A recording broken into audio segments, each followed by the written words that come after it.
badakizuenez, hainbat urte dira mikologika astea egiten dela, kasinok antolatzen duela, aurretik ere egiten zen, baina kasinok hartu zuenetik, hainbat gauza berri egiten ere eta saiatu da elkartea.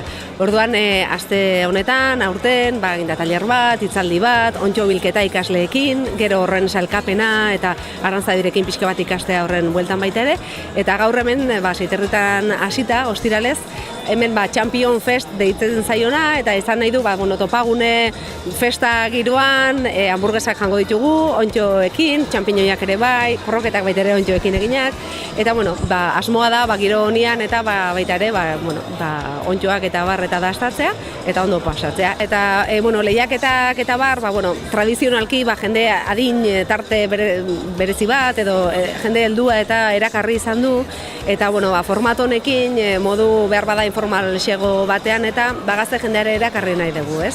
Eta batez ere zabaldu, eta egin gauza bat herriarentzat, divertigarria dana, gustagarria dana, eta mikologikarekin bat egiten duena.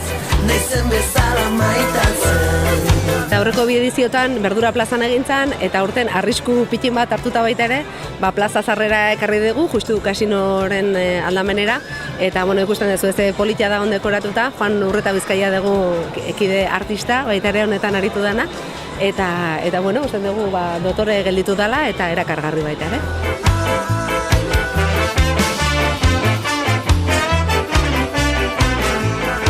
Egin ditugu 12 kilo tipula ere ditugu, batzuri buru batzuk, eta gero 12 kilo txampiñoi prestatzen ari gara.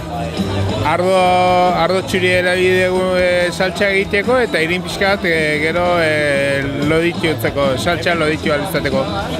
Izango da gaur pintxo batzuk probatzeko aterako dira, eta gero bihar triangulo plazan emango ditu jendeek probatu alizateko. Bizitzak erakutsiko dit, naizen bezala maitatzen.